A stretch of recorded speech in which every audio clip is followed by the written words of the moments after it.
ഇല്ല.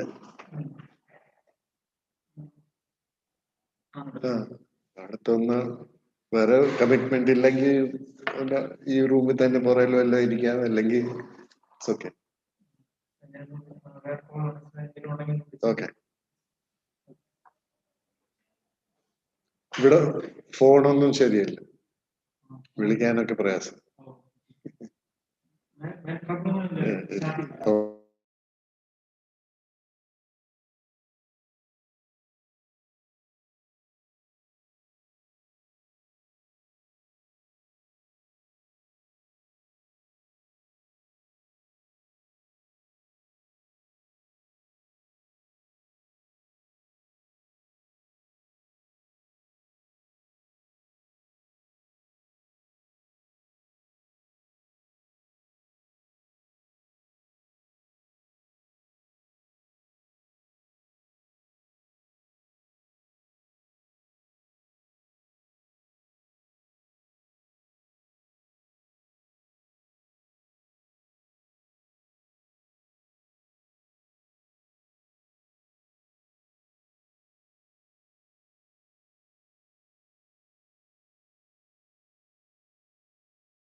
Good morning, everyone.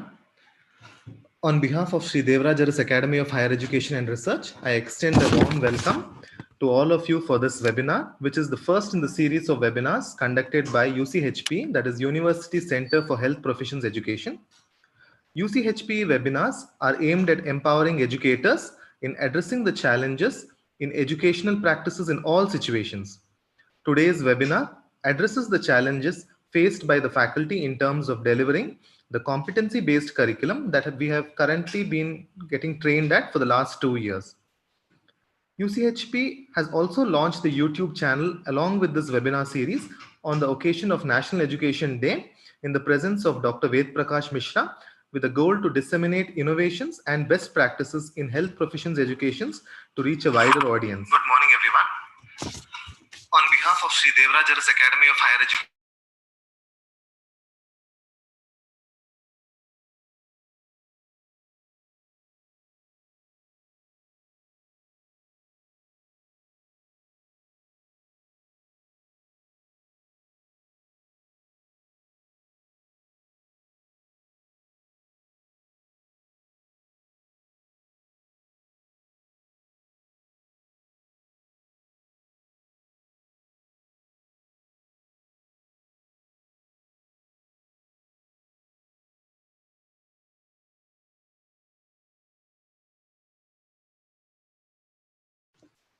The inbuilt facility of YouTube Live will enable the audience to watch the webinar live and comment on the same too.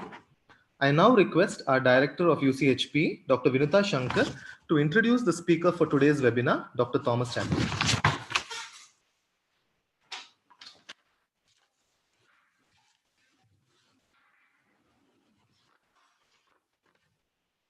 Good morning, everyone. I consider it a proud privilege to be introducing Professor Thomas Chacko, who was awarded an International Fellowship in Medical Education, IFME, in 2002, which he completed with distinction at the Department of Medical Education, UIC Chicago, and the 2-year Educational Leadership Fellowship, the Famer Institute at Philadelphia, by the Foundation for Advancement of International Medical Education and Research, FAMER, and was subsequently invited to serve as a global faculty advisor for the Famer Institute program in Philadelphia. Sir has been since the past 13 years, he's a director of the PSD Famer Regional Institute that administers the 2-year Famer Institute Fellowship Program for faculty in medical schools in the South Asia region. He was also the Secretary General of World Federation of Medical Educators, Southeast Asian Regional Association for Medical Education, popularly known as CRAME, for 6 years, and is now the director of its Student Electives Exchange Program. And Sir has been the president of the Academy of Health Professions Educators, India, during 2017. Sir is often invited to be member of the WHO expert committees to recommend improvement in teaching of public health in the Southeast Asia region. Sir has also been invited to conduct tailor-made workshops for capacity building of health professionals and educators in several national and international conferences.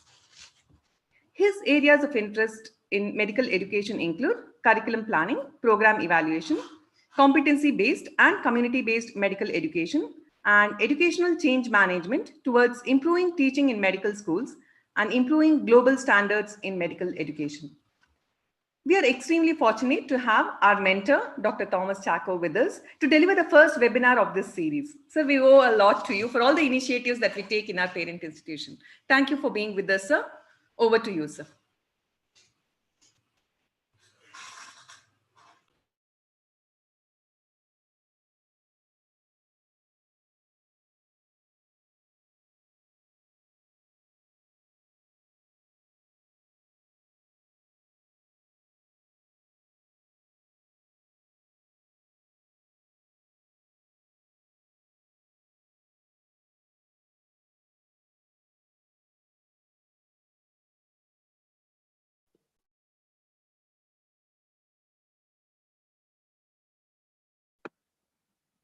Am I audible?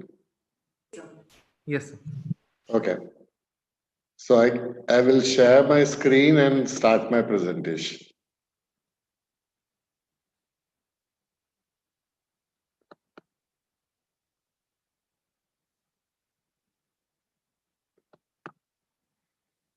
So as the title says, overcoming the challenges.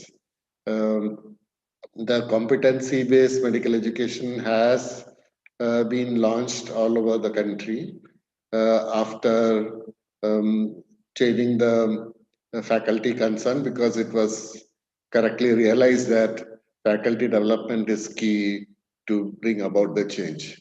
But having done that and having tasted with the 2019 batch of MBBS, our faculty in India have come across various challenges, and especially since we are all not in a very resource strong setting, we are all constrained by resources. And so this webinar tries to look into those constraints and the way out, so that we can go with a positive frame of mind and start picking up the threads. So way back in 2014, before the competency program-based medical education was to be launched, I had done a review of literature on what is this. Everybody was wanting to know what is this competency-based medical education.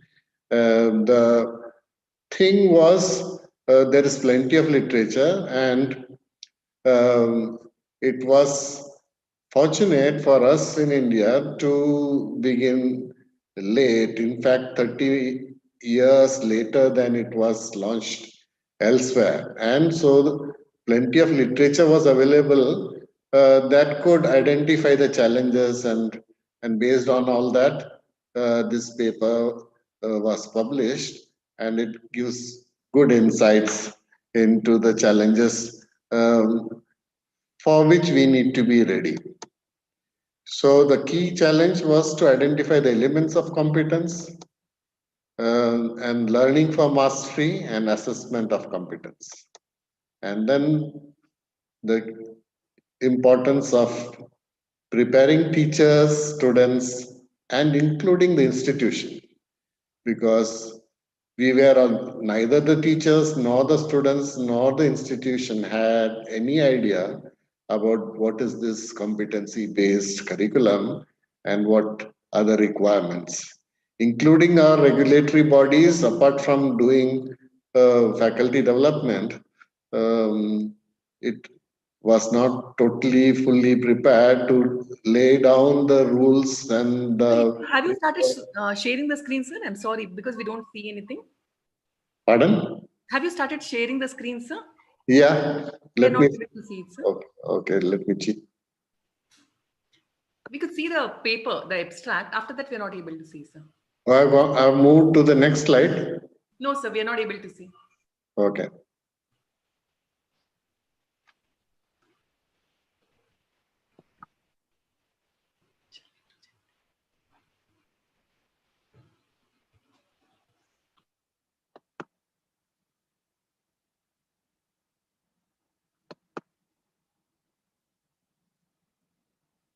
Yes, sir, it's visible. Your screen is visible, so I think now. Okay, screen sharing. You can put. I can see your computer screen. Oh, okay, Sir. okay.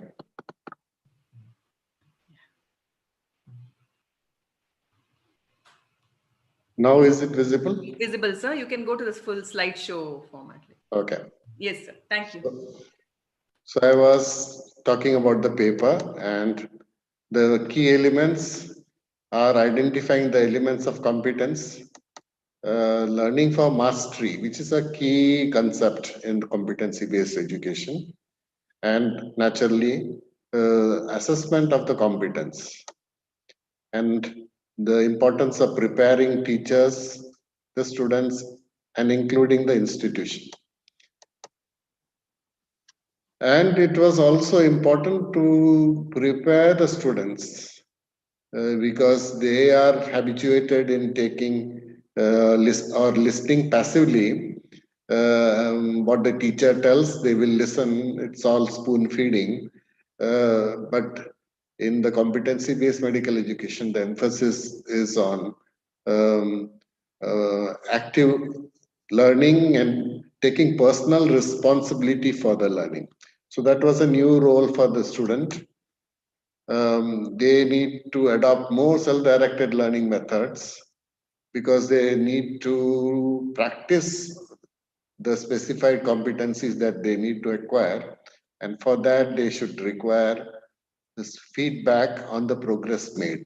So our role as teachers is to provide them with opportunities for practice of those skills and provide feedback on the progress made, whether they are achieving the targeted or benchmarked level of competencies, which we speak as knows how, shows how, and does.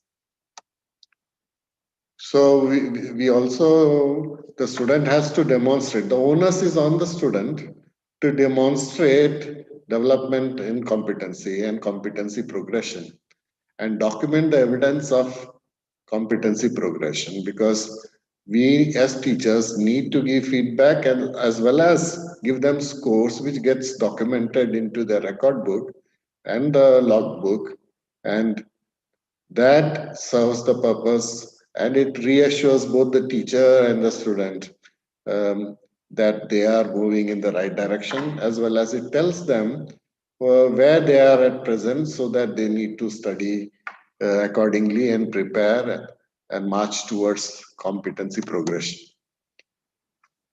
So what has already been done is curricular shift. The identification of competencies has been done by the MCI expert group. The benchmarking of competencies has also been done almost for the phase-wise milestones that have been listed. What needs to be completed by which phase, and then the assessment of competencies, and then overall assessment of the program and program evaluation, which will be required to be done as we go down the line. But we need to be knowledgeable about the overall assessment of the program, the MBBS program for each phase. Are we able to deliver what the students are expected to do? And if not, identify what are the problems. So, since the topic of this webinar is competency acquisition in resource constraint settings, and overcoming, it is important to overcome these challenges after identifying what are the constraints. And so I suggested to the organizers to include it in your registration form itself. What were the constraints you perceived in the competency acquisition? And so the vote was for overwhelmingly the COVID pandemic, which was the number one constraint which came in the way of the competencies. Then paucity of infrastructure, because the infrastructure required for competency-based medical education is slightly different from the predominantly knowledge-based curriculum that we were having. There is shortage of staff because for competency-based medical education, we need to put the students in an active state of mind and engage them in smaller groups. So for smaller groups, we need to have staff. And there are ways, of course, to overcome this shortage, but nevertheless, there is shortage of staff. Then, of course, the training was there by the Medical Council of India initiated, but it only orients them. It's called the basic course in medical, revised basic course, which orients them to the revision and the changes in the curriculum. But it doesn't prepare them for actually implementing the competency-based medical education. And so, rightly perceived as inadequate training, and then also perception of there is paucity of time and lack of enthusiasm in students. So it is important for us to understand the new CBME curriculum, and we are basically continuing in our discipline-based, teacher-centered mindset, and we need to move towards student and learner-centered, and that to outcomes. And the new curriculum has identified the expected outcomes, and but we now need to move from predominantly knowledge-based curriculum towards competency and transformative curriculum. And so the Indian curriculum is in transition. We are between information-based to transformative curriculum. So it has specified the graduate outcomes, what the Indian medical graduate should be able to do, but it continues to function and deliver through our own respective departments. There has not been a change in that framework. We still continue to work in silos. So we can say that the new curriculum is evolutionary, not revolutionary. There is no drastic change. Even in Western countries where the competency-based curriculum has been launched, an option or the in-between way is also available where students can opt. But here in India, we don't have this option. It's a hybrid one. building on the existing curriculum and facilities, and we are moving towards training for specified identified competency. So we can call the curriculum as competency driven. So the curriculum is driven by the identified competencies, and each of those identified competencies, certain knowledge base is to be acquired. Sorry. So outcome competencies have been already documented as the Indian medical graduate goals, roles, and the AdCom graduate attributes, what the graduate should uh, exhibit, the characteristics are all new and focused and covered, attempted to be delivered through the AdCom module. Larger number of proportion of integration has been included in the new curriculum, rightly so, because we are still in the hybrid phase department, and there was shortage of time, and so integration was the solution. Still, it is teacher driven, and the CISP, or the Curriculum Implementation Support Program, which was launched by the Medical Council and the NMC, and still there, orients them to the curriculum outcome competencies which have been listed in the curriculum document. And the CISP group work requires the participants to identify and convert the SLOs into specific, the outcome competencies to SLOs, and to deliver the specific learning objectives for a competency, the methods and the assessment. So, because the curriculum is competency driven, and there is a shortage of time, and we want the students to become self-directed lifelong learners, elements of self-directed learning is also included to take care of the shortened time that is available. So basic thing and the premise we should understand is it focuses on building the knowledge base. The competency builds with knowledge.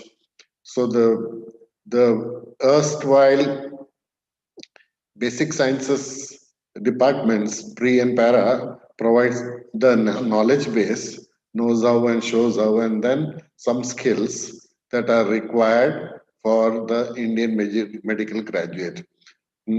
So there is a definite competency progression as the student moves as a cohort from first year to the final year.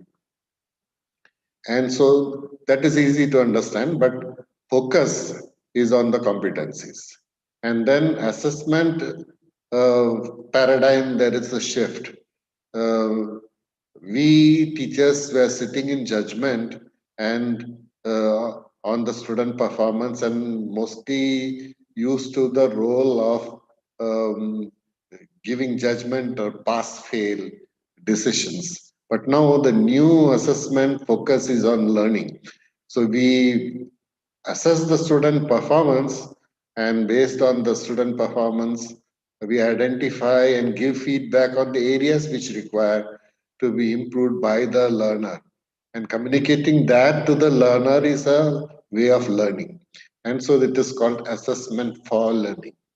And then that goes on till the whole targeted competency progression is achieved. So the emphasis is on given our role as a teacher is to give feedback. And then assessment of learning, of course, at the end of each unit or year, the assessment of learning happens, which includes the university exam, which is a high stakes exam, which delivers pass-fail decisions. And certifies. The new curriculum also requires certain skills and competencies to be certified. And so there is an element of endpoint where the faculty will certify whether they are able to do, for example, cardiopulmonary resuscitation and things like that. Basic skills expected of the medical graduate. And then in the new competency-based education, it's the documentation of competency progression is uh, more emphasized. We are used to the record book, which tells what learning experience the student has had during the practical hour or the clinical posting, um, or their observation. But here, a kind of observation plus for them to show how that needs to be documented, and the feedback that we gave needs to be documented, and the progression that they have achieved needs to be documented. So all that goes into the record of the portfolio, where it is the record together with the scores on the performance and competency progression. And we also have the logbook, which is a kind of a summary of the learning progression and in their competency acquisition. So when I said our curriculum, the changes in India are part of the global shift in the curriculum from teacher-centered to student-centered, from informative to formative. Ultimately, the ultimate goal is to move towards transformative, where our medical graduates not only become professionals and competent, but also they become effective change agents. That's the ultimate goal. But if we look at the graduate competencies of an Indian medical graduate, we say leader and change agent. Leadership requires skills for transformation. And so those skills are required, and it's a competency. And so it doesn't happen by itself. We have to create the learning environment and the opportunity. So it's a hybrid curriculum currently. It is between informative and transformative. So it's a hybrid one. It's time bound, whereas a pure competency based curriculum is supposed to not be constrained by time. The program runs till the student achieves competency.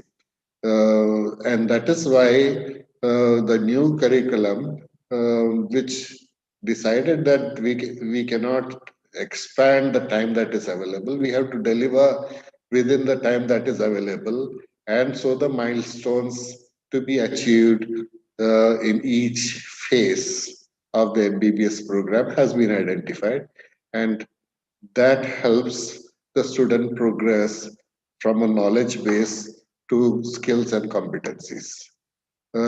This concept of competency-based curriculum is nothing new. Way back in 1978, WHO brought out the public health paper on competency-based curriculum development in medical education. So focus is on training and learning for mastery. The graduate should be able to master the skills and be ready for the job. So the stages, as teachers, we have to be aware as facilitators of the learning of the students that the student is not aware of a particular skill. By making them aware, we move them from unconscious incompetent to consciously incompetent. The student becomes aware of the skill or the level or the gap in their competency, and that motivates them to consciously engage in learning and acquiring the skill to the desired level of competence. And so the desired level, everything has to be communicated well to the learner. So one of the failures on our part is we are not communicating to the students what is the target level to be achieved within the available frame of time. And so once that is communicated, then they can acquire on their own, with our help and guidance, of course. The subject, the skills to be mastered have to be prioritized, identified by the respective departments. So we have to take them through the various frameworks. We teachers need to be familiar with that. Um, the DOAP practicals, demonstrate, observe, assess, perform, and all that has been already mentioned in the CISP document, and it's the educational basis is also identified well, and the learning framework is there, and we should be conscious of these phases so that we will give a chance to the student to acquire them, whether directly or even in the virtual mode. Knowledge of these progressions and the mechanism of practice by the student helps them progress in their competency acquisition. So the key thing is the new competency-based medical education is to make them job ready. For the MBBS graduate should be able to function as a basic doctor at the primary care level or at the ambulatory setting. So the problem or the shift towards CBME was initiated because our students were not job ready. They were knowledgeable, but not competent to do simple skills. That an MBB, and even the patients started not trusting the MBBS graduate. They all went to the postgraduates because the training did not train them about the common skills. So knowledge alone is not enough. So ensuring mastery, learning of for mastery of the competencies is the key, and we have to start. And this process goes on throughout the MBBS phase and even after qualification. And so these are the milestones when you are mostly converting a novice to an advanced beginner.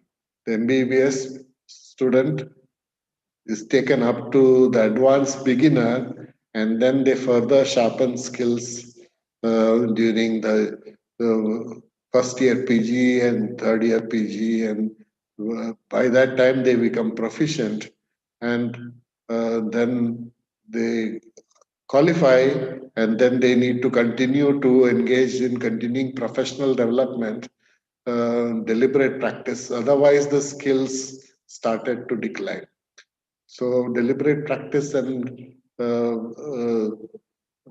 getting feedback, self-assessment, gap assessment, all that continues as a learning.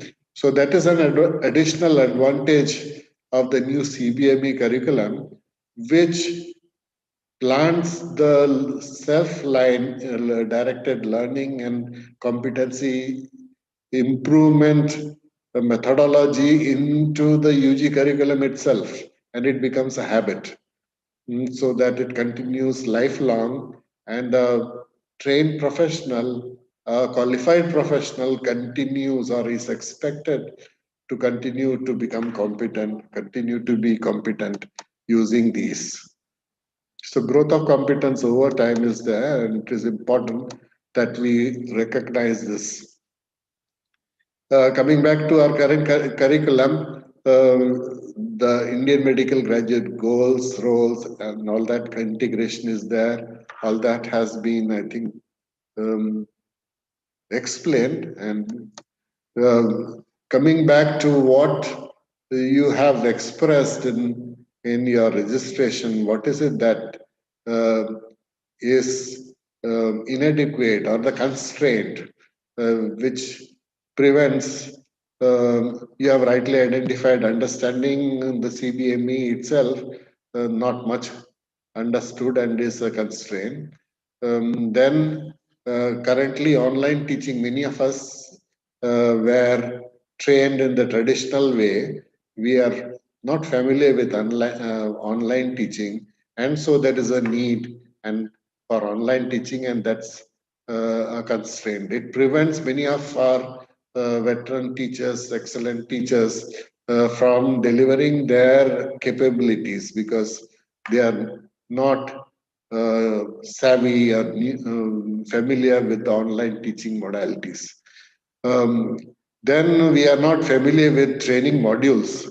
Um, Development of those modules in a systematic way, lesson planning, logbook, COVID-induced hindrance to hands-on skills. So we are, many of the us teachers are simply overwhelmed because so far the students were with us and now they are not with us, and how we are used to imparting clinical skills directly, and now with them not being present, it becomes a challenge and they are overwhelmed and they need to be trained um, to overcome this.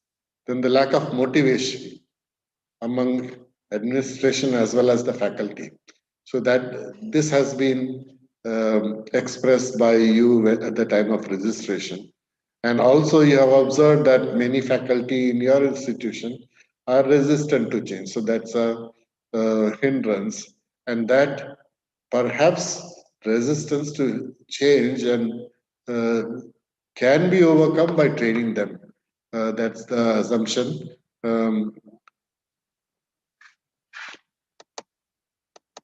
So there is a need for in-house faculty development program. Medical Council has set the ball rolling, but every medical college has a MEU department where the MEU core members have undergone training, further training in medical education. So they will be in a better position to design the training that is need-based, that addresses the need of the faculty within their own institution.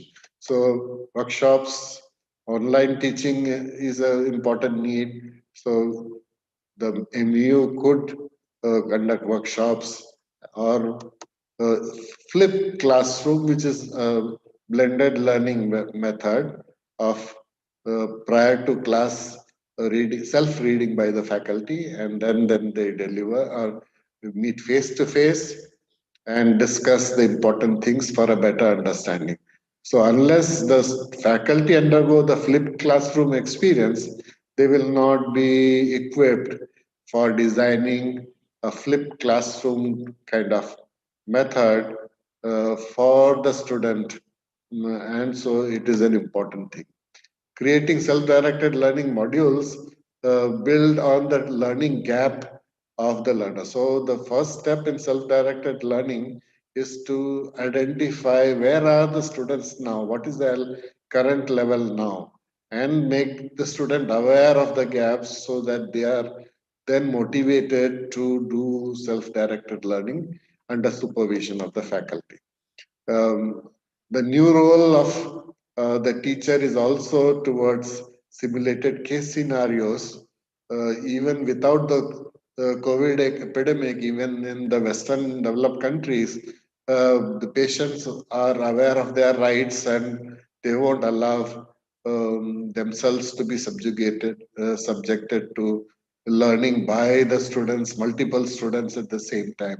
And so prior preparation using simulated scenarios and um, learning, simulation based learning prepares them to be able to learn from the patients lesser time, and they become more efficient in their learning so that patient safety and patient distress from the learning becomes reduced.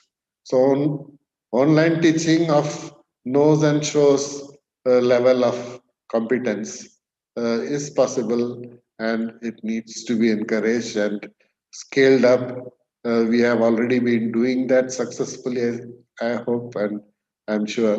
And then even after COVID, this should continue. So the knowledge base of knows how and shows how can be delivered through online. And after the students come back, the focus is on to verify whether the student is able to perform what the student has virtually learned through videos, by seeing, by demonstration, by practicing role play and all that. After the student comes back on site, um, our role will be to verify whether they are able to do, and then we can certify that they are able to show and they are able to do. So, for all this, and to overcome the resistance and motivation and to support the faculty within an institution, the knowledge and the innovations that happen within the institution in isolation. Only few people do innovative things. But when that is shared within the faculty group via either WhatsApp or email groups, then it opens up, it creates interest in the rest of the faculty, and the islands of excellence becomes oceans of excellence, and it leads towards institutional excellence. Uh, Many of you have identified inadequate staff as one of the constraint, um, and many of the faculty being busy or taken away for COVID frontline work, so that they are not available. And even although skills lab that has been made mandatory, uh, everything may not be available, and everything cannot be learned in the skills lab alone.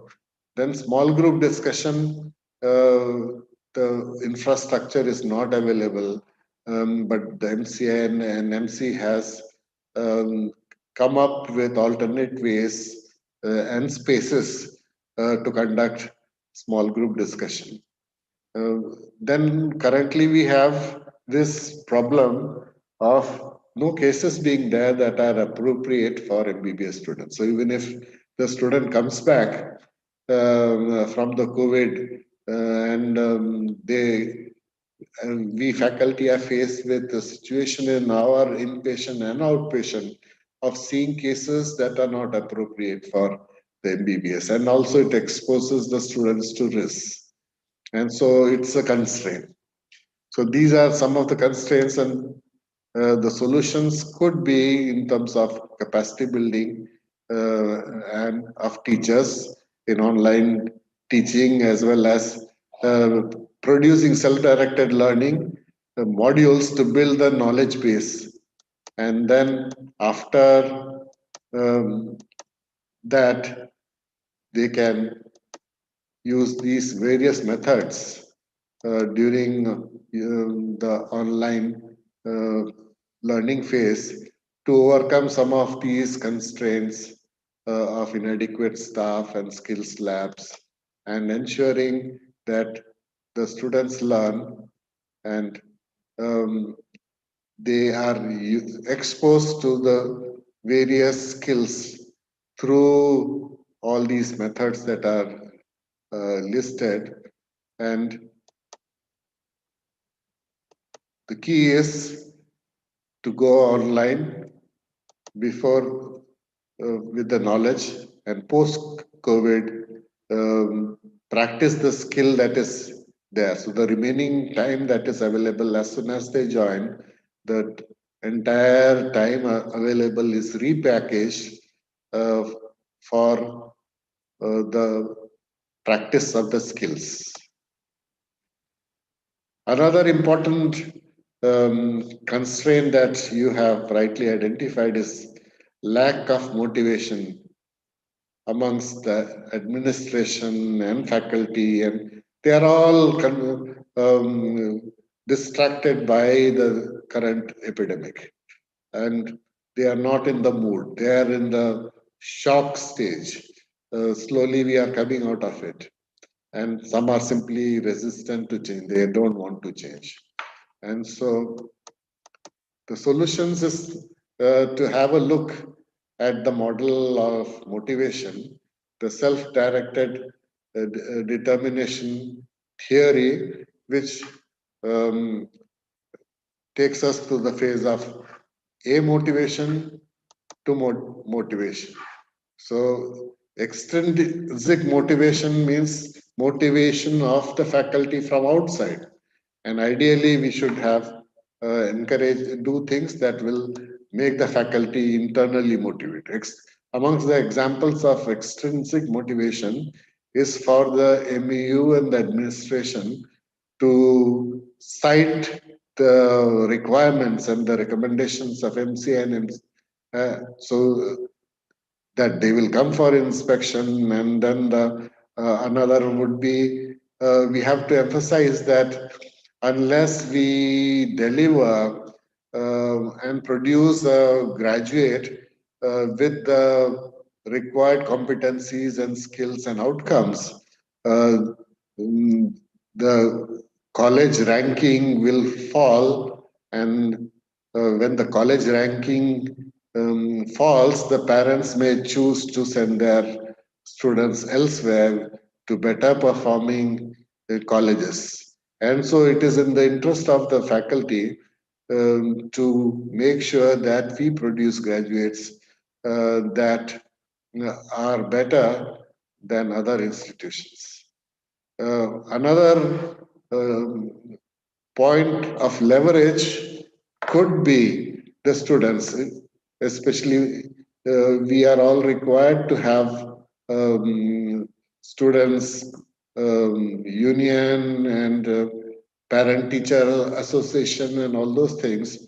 We could use feedback from them about the learning of the students, and very interesting observations come from the feedback, and this feedback can be shared with the faculty to motivate them to perform better.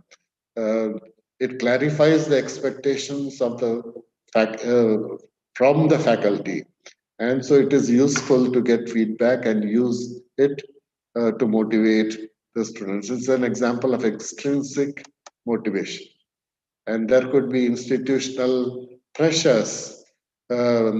Institutions may not be providing us with infrastructure. So we have to have a dialogue with our administrators and tell them that unless we have the environment which is conducive to competency development and outcomes, then in future the students may not prefer to get admitted to our institution.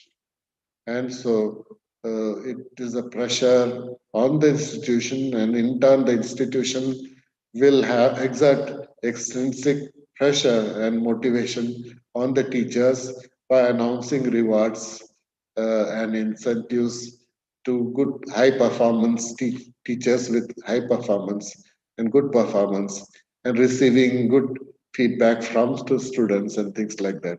So that way we will have a larger number of faculty who are motivated. Then resistance to change is a very age-old phenomenon, and it is not uncommon.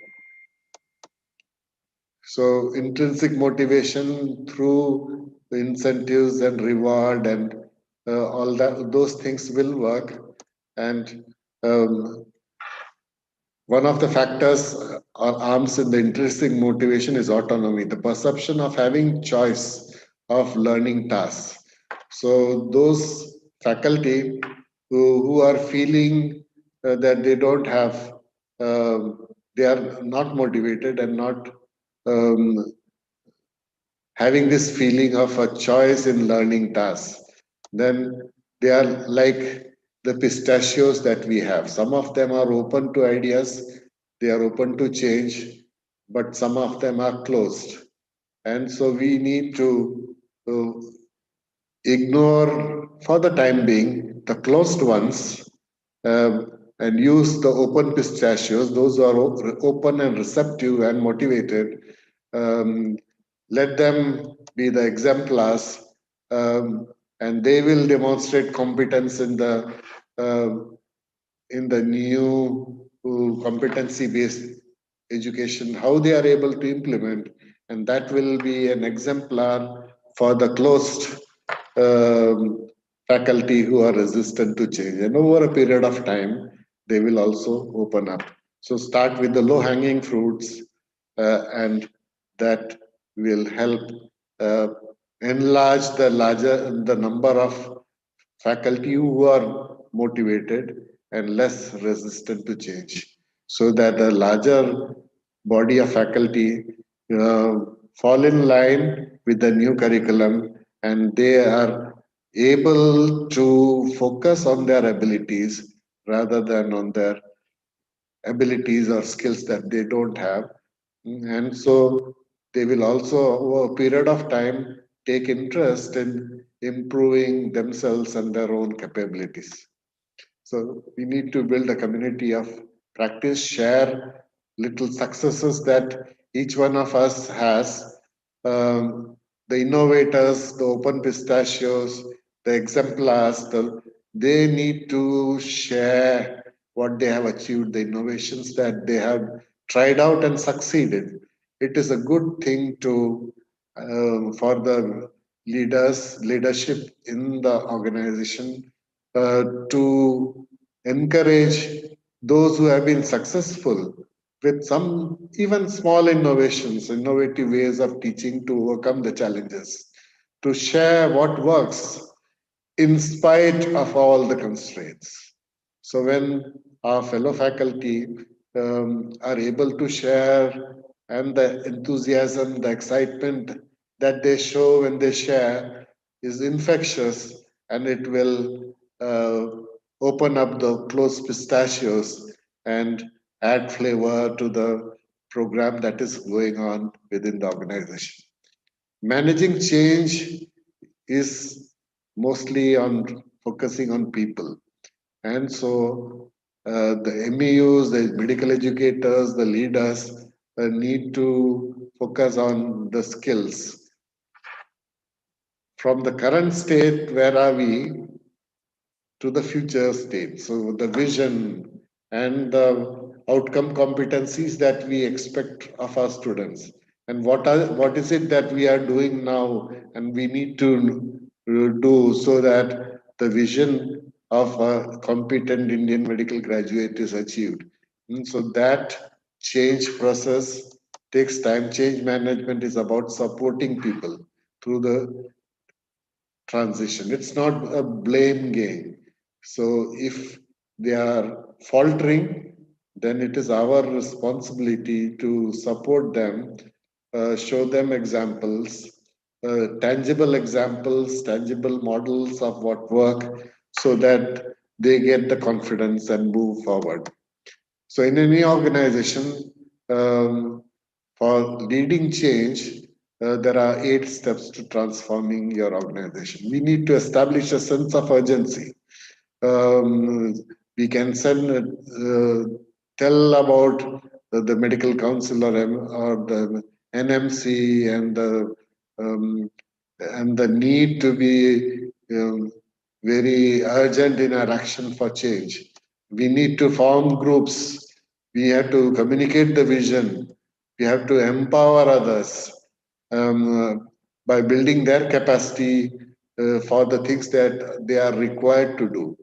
And then we need to plan for the change, creating short-term wins, and then consolidating the improvements and produce more change, and institutionalizing new approaches. So that is what I was telling about the community of practice and sharing good practices, sharing of small successes, the working models, so that a larger number of faculty within the institution become familiar with little things that they can do, and they start doing, and the change happens. Then you have rightly identified the students. Students come into the MBBS program with a different mindset. Mostly it is on memory recall and cramming, and uh, the system that they have been used to is the teacher-centered, teacher-driven one, knowledge-focused. And so suddenly, when we expose them to the competency-based curriculum, they start wondering what it is.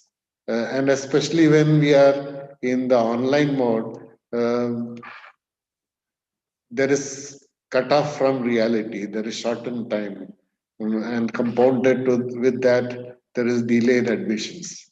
So disinterest, shortened time, delayed administration, and so in the didactic, if we have to repeat our didactic direct lectures in the online mode, at least in the classroom, your physical presence is there, but if we repeat the same process online, then they can switch off their cameras and they can sleep.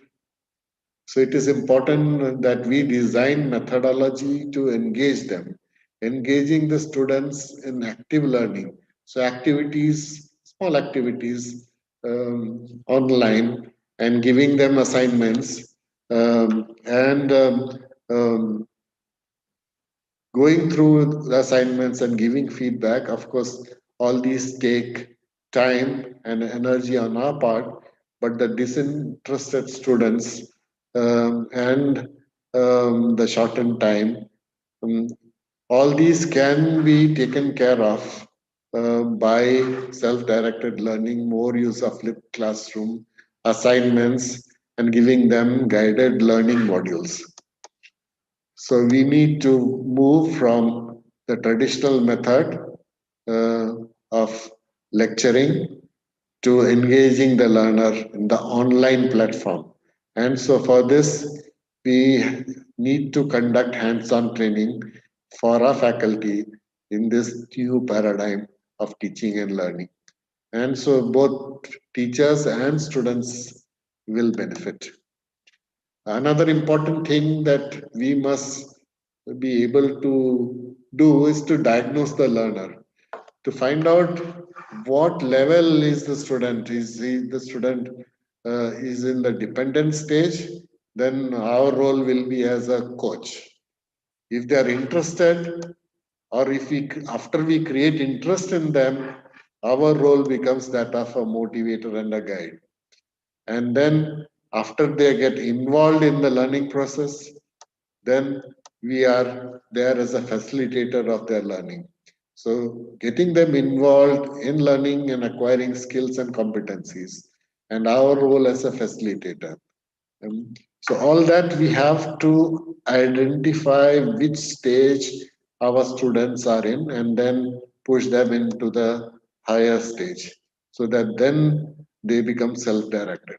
Most of our professionals after qualification, they become self-directed learners.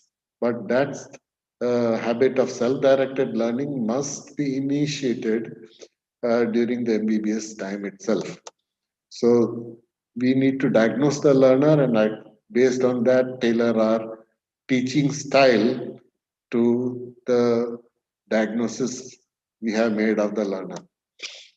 Then we are faced with all the new ways of competency-based education assessment issues, on the new ways in which CBME is to be assessed, online assessment, whether they will cheat, ways to overcome these challenges. So formative versus summative, the mindset in the mind of the student teacher has to change, and we have to realize that in competency-based medical education, our primary area is to help them to learn.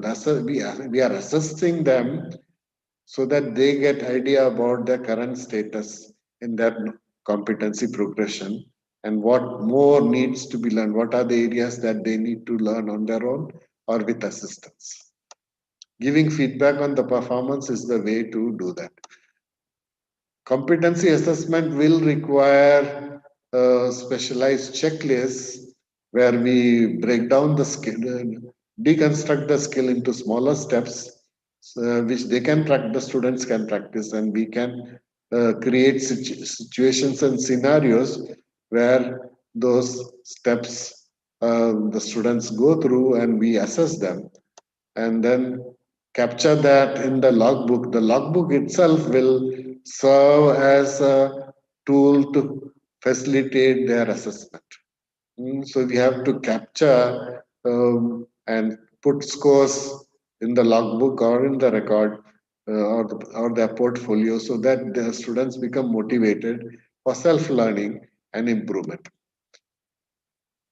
There are various ways in which we can prevent cheating by students. One way is to uh, ask applied questions, not simply allow them to copy paste or to ask answers from each other. There are different ways, and within institutions, some of you would have discovered, and you can share how you are able to overcome the cheating by students. And the skill of giving online feedback is also important, and most institutions have a learning management system which um, gives a systematic process to the learning and giving feedback and the performance assessment. And so an answer to overcome all these issues of assessment is in-house faculty development workshops specific to all these skills, dedicated to each specific obstacle that you feel is preventing our teachers and students from learning. And so these forming a communities of practice within the organization is very important, so that the faculty feel free and uninhibited in asking for help, and fellow faculty feel happy to come up with suggestions, so that we, the community of teachers within the institution, we improve. So these are things that we are familiar with, and we need to tailor our assessment to the new paradigm of the CBME. So the logbook must be seen in that context. And design of logbook, the MCA or NMC has given a basic framework, but the philosophy behind that we have to understand, so that it becomes the logbook as a document should become clear for the student. The student must, on seeing the logbook, get a clarified expectation, clear expectation of what level they need to reach. And that should be reflected in the logbook, so that their competency progression becomes obvious, and it will motivate them to seek your feedback and guidance. So there are, of course, challenges due to COVID, and we have to take the students from the lower level to the higher level, from knows to knows how, to shows how to does. So that is the gradual phase of competency development across the phases of MBBS. And so we need to realize uh, what is our role within our department, to what level and competency we must take our students to. And at the same time, being conscious that the student is to reach a certain targeted level by the time of their graduation. So understanding this will make it clear to us teachers and to the students, so that the learning is better. The development of the knowledge component could start early, and focus on assessment as well as learning exercises that targets the knows how, and then later from second MBBS onwards, it is shows how and does. So performance of competence, so during clinical years. This is to share one of the things that were successful in our institution during the COVID time. Uh, we had all the resource constraints, including the students had gone home even without taking the books. So we tried out the Facebook Live for clinical teaching. So the the recording of the clinical rounds is telecast using the Facebook, which is a special Facebook channel. It's an initiative of the Students Academic Forum, and it is a closed group. Only students and faculty can see. It's not available for the open general public. So the advantages are it is easy to create. There is privacy because it's a closed group. Recording device because limited memory is there in the mobile phones that the students have access to. And but if it is connected to the Facebook, then that recording device memory is not a handicap. So all students need to have Facebook. I'm sure most of them have now. There is um, somebody has to do the recording, and so some students need to stay back. And so it's a student initiative. It is sustainable and um, something which can be replicated. And senior students can mentor the junior students. And this innovation that we tried is easy to replicate, and other institutions can replicate and even go beyond.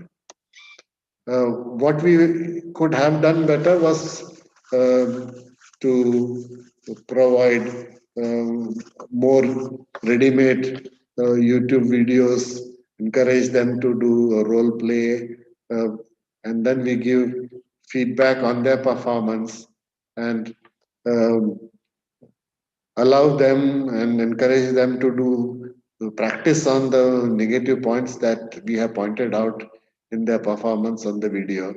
And all this is possible, and we can create our own videos, link it to a learning management system and student management system so that the learning is documented into the system for everybody to see and monitor. We need to develop our faculty, their capability for all these. Without faculty being their capacity being up to scratch, the all the innovations will not work. Also, the faculty should be able to capture teachable moments in their OP settings or inpatient settings, which could be um, video, in especially short video versions. And then also, if you have access to simulation lab, those things the students can do hands-on, or somebody could demonstrate, whereas the rest of the students learn by observation. New role of the teacher is as a facilitator, teacher as a planner of the curriculum, because the MCA document has given general competencies, how to convert them into SLOs and how to create a learning environment, how it will be delivered, how it will be assessed. All that needs to be planned by teachers, by us. Teachers are as managers of instructional design, as performance assessors, teachers as evaluators. So we are used to a narrow band of um, role as a teacher, as an information provider.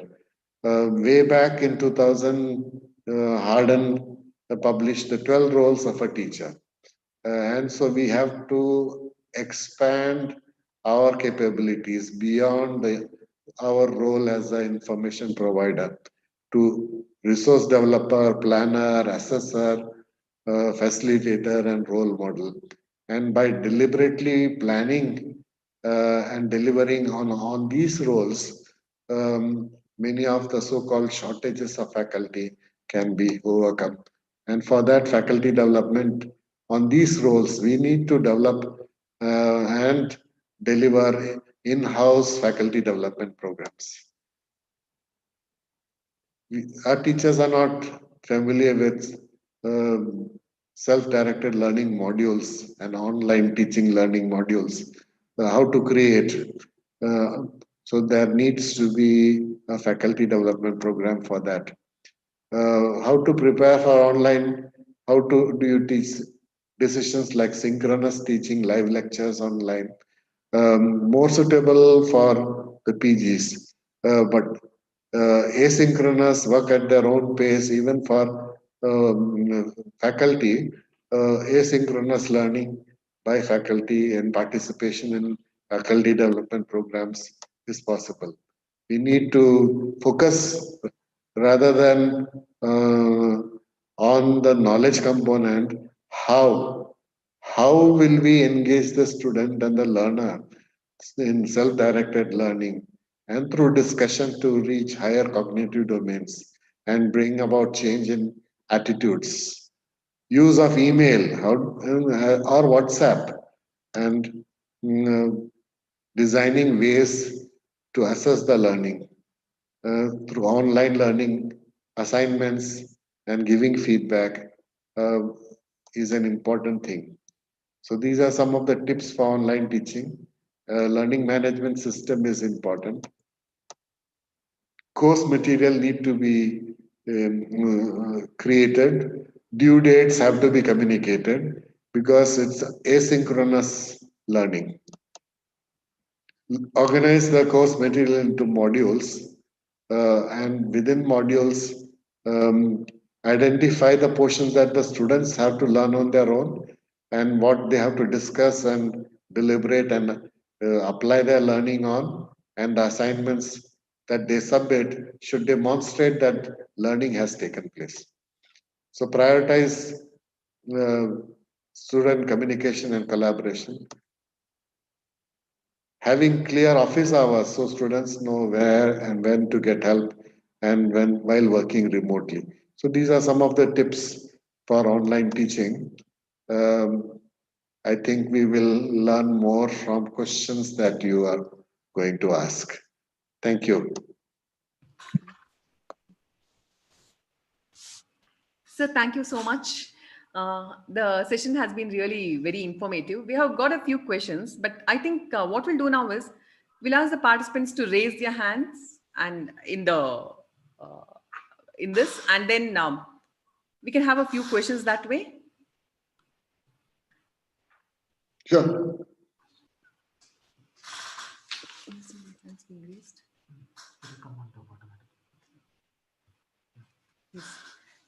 Prabha, you can go ahead. I'll unmute.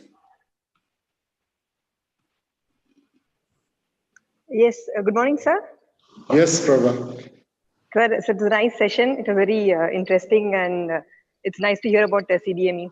And sir, you very nicely spoke about the pistachio, the open ones closed and the half closed.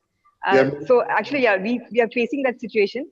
So is it okay to like divide students basis on that and give extra activities to those who are more open, and like either ignore, or what to do about the others who are like completely closed? Like how to manage those students? Yeah. Overburdening those who are open may discourage them. So Okay. identify if you are the head of department and you know certain people are close, then give them what they are able to do. So they could be prodded to produce a self-directed learning module. And those who are able to do online teaching, those who are open, they can do that. And when the students start appreciating the good work that those who are open to adopting the new methodologies, soon the word will reach the closed teachers, and they will slowly open up. Anything that is harsh and seen as punitive will not work. It is good uh, to be patient, allow time, and use the students to leverage and bring about the change. And of course, um, over time, the closed ones will open up, and and the institution has to announce incentives and the recognitions. Uh, the institution could recognize high performers, and through recognition, will make the closed ones to also attempt at greater participation. Okay. Thank you, sir. Thank you so much. Dr. Sandhya, you can ask. Yes, ma'am. Ma'am, am I audible? Sir, it was a very nice presentation. My doubt is, sir, the poor performers often require more attention, as we all know. And how to assign attention to these poor performers or those who require more repetitions and things like that. We tend to kind of relegate them to, say, an SR or a postgraduate. I feel that is somehow not right, and these are the people who require more attention. But we are in a dilemma whether to invest in more time on these people or to give attention to the fast learner and an advanced learner. So, what is your experience and what is your advice to me in this confusion, sir? Yeah, this labeling them as low performers itself is a stigma which we should avoid. Now, the new competency-based curriculum will prevent the number of so-called low performers considerably, because now the focus is on acquiring competencies, and for competencies to be acquired, when we design our curriculum, the time that we are giving for them to practice and give feedback, and it is getting entered into their logbook, and they have to demonstrate that they are going to um, uh, show improvement in their performance. All that becomes obvious, and so our curriculum should be so redesigned so that even the so-called slow learners also can catch up. You mentioned assigning them to SRs and things like that. That's fine. They should not feel singled out. The entire, of course, those who learn quickly, you can appreciate them. Another possibility could be they can be the friend or a mentor or a co-mentor to the batchmate and help them, and that will give them a better sense of satisfaction. And basically, competency-based medical education, lot of self-learning is encouraged. So the low performers, once we make it clear to them what is their target level that they need to achieve and what is the limitation in time, I'm sure they will come up to the expected level. Dr. Prasad. Good afternoon, sir. I'm Dr. Prasad, the registrar of the academy. A very excellent talk, sir. Thank you. On a very large topic, a comprehensive talk given starting from the initiation till the end of the CBME that we are talking of, competency-based medical education, sir. Being a part of the administrators group, which takes the majority of the brunt of bringing the change. My issue, or the issue that I am seeing here is, sir, that though it is a competency framework, and because the crux of the change from the old to the present curriculum is assessment, sir. Right. And if we don't use the same assessments or give the importance of these assessments in the summative exams, which are still aligned to the old type of assessments, the discouragement happens there, sir, to both the learner as well as the teacher. The major discouragement comes there because at the end of the day, we are the majority of the decision is being done from the summative assessments, which are actually not looking at competency attainment or performance assessments. So that is one issue which probably as a I don't know how to address that, and that creates a lot of hindrance in the faculty getting tuned to or accepting the change, sir. So how to address this? Yeah, the competency-based medical education is not about only the summative examination. It has encouraged various competencies to be acquired, and the concept of portfolio is there. If our previous, at the time of our curriculum planning for a particular department, we have to map out the curriculum and identify the skills that need to be performed by the students.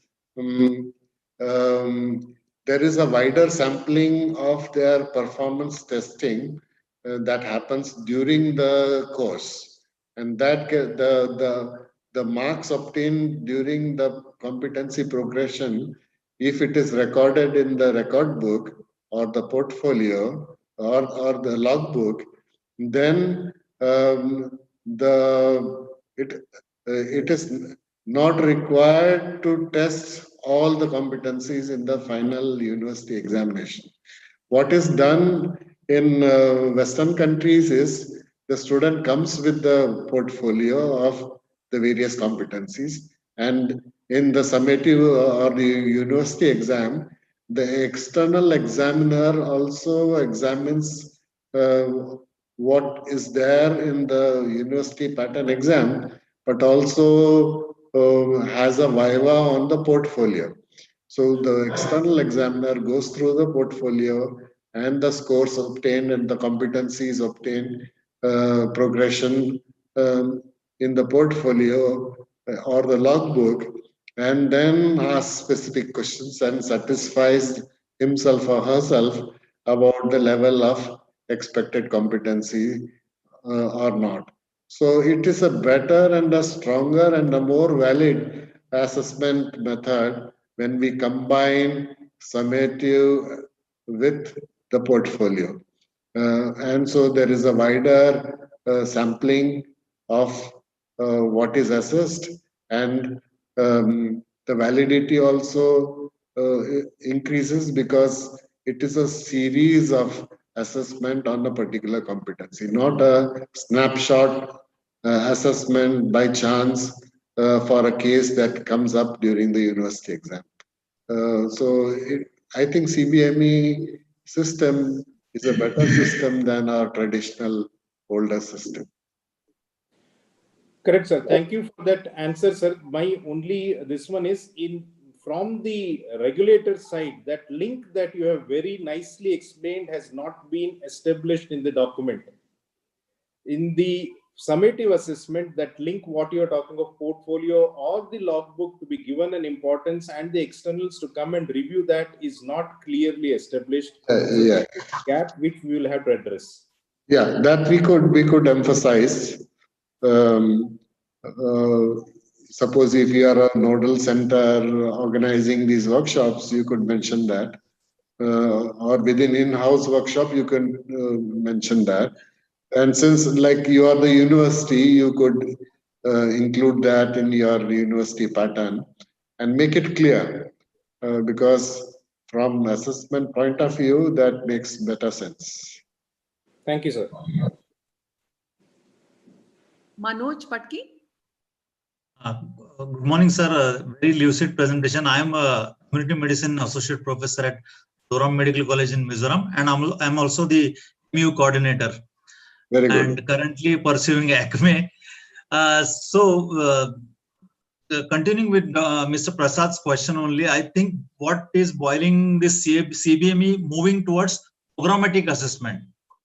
Yeah. So, sir, I would like to get your views on what are the strengths, weakness, or opportunities, threats you see in this, because see, we are moving into that in a resource constraint, as we are saying. But what are the opportunities or strengths we can see in long run? Yeah, you have spoken like a PSM man, SWOT analysis and things like that. Okay. We have to think it as a opportunity, because from the previous curriculum, where it was mainly focusing on knowledge and recall, now this new curriculum aims at ensuring that the competency outcomes of an Indian medical graduate as a clinician, as a holistic care provider, and all those things that are written down in the goals, roles, and all those things. The curriculum addresses that, and the assessment should be linked to that. And over a period of time, that has to be attained. So within, since you are an MEU coordinator and undergoing ACME program, programming assessments, the system assessment, blueprinting of the whole program within the organization, within the university, all that exercises need to be gone through. It will happen, and more clarity will emerge. Sir, we had a few questions that came up to us. One thing is regarding the small group sizes. Like, for example, we have lesser faculty and we cannot have 1:10 ratio. So how will we ensure that? And second question is regarding whether the same thing will be applicable for CBME PGs, because NMC is particular only about UG. And the third one is how do we enhance student interest in online classes? Yeah, so the first one was regarding small group. Yeah. Yeah, small size is a kind of a constraint, but we have to design the activity in such a way that the teachers need not be subject experts. They should be trained as facilitators of the process. So we have to produce the guidelines. We have to be clear about what are the objectives to be achieved. What are the resources that the students could refer to, and then they are in groups. The facilitator could move from one group to other. They need not be rooted to one group. Of course, through online mode, they will be in breakout rooms and all those things. And there, even one or two faculty could be enough to go back and forth. So it is possible. Then certain formats of small groups like pyramiding, snowballing, and all those things will make sure that the learning that happens within the group, like we have, we could start with the pair share, and then it goes into the entire group of smaller group, and then the smaller groups present to the larger group. So that cascading, that format, if we adopt, even a single facilitator or faculty could manage. And so it's not necessary that for everything we should have. Of course, for demonstration in small groups, we will need support faculty to observe and give feedback and things like that. Or if there are not enough, then we could ask one of the students to record the video if it is a particular skill. And those videos can be then shown to the entire class. And then we can ask them, use the checklist, look out what are the things that are happening well, that are not happening, in the areas for improvement. So we can have innovative ways in which once we know the fundamental or the framework, then innovation or our imagination is the only constraint. So we should not be bogged down by the group size and faculty not being there. You think of ways in which we can overcome that. There are lots. Yeah, as one participant rightly put it, the cafeteria approach can be. Yeah. Yes. So the next one is the CBME for PGs. Like they want to know if at all there is any update for that too. Mostly, see, for PGs, it is CBME only. Only it is not labeled like that. We need to structure the curriculum. Most of us are heads of departments and things like that. Within our own curriculum for PG, we could identify what competencies they should be able to demonstrate, identify them, and create learning opportunities, self-directed learning. And then our role as a facilitator will be to verify whether they have reached those levels of competencies. So exposing them to the methodology of competency progression and learning and benchmarking, all that is the hard work that teachers need to do. And then it becomes easy for the PGs to follow the scheme. Yes, sir. The last question, sir. Making online classes interesting in this competency delivery mode. Yeah, can you repeat? Making online classes interesting during competency delivery. Yeah, online classes should not be lecture based all the time. It should be also giving them opportunity. Give them a task. Students could do a video of themselves. Now this is an Instagram age and generation. No? The small clippings, the videos, the youngsters, they are all able to create their own videos. So any competency can be broken down into smaller components, and we can show them a demonstration video, and that seeing that they can do role play with somebody within their family or within their group, and then that role play video can be shared and you can provide them feedback, or their peers can themselves use the checklist. And so not only the person who is demonstrating the skill becomes aware of the steps and their level that they have reached, but the peers also become familiar about the steps through the checklist and what is the expectation. Thank you so much, sir. Thanks a lot for the useful session wherein I think most of us got an idea as to how exactly we can go about doing this. Theoretically, we have been experiencing, sir, but practically thanks for the suggestions. And we would like to have many more deliberations from your side, sir. Thank you so much. And I thank all the participants for registering. And in fact, we have registrations from around 150 colleges all over India and some from outside India. And so the dissemination has a wider reach and we can share experiences and best practices. Thank you, Dr. Thomas, sir. Thank you so much. And I thank all the participants for being with us. Thank you for the opportunity. Thank you, sir. Good day. Yes, sir. Thank you. Same to you.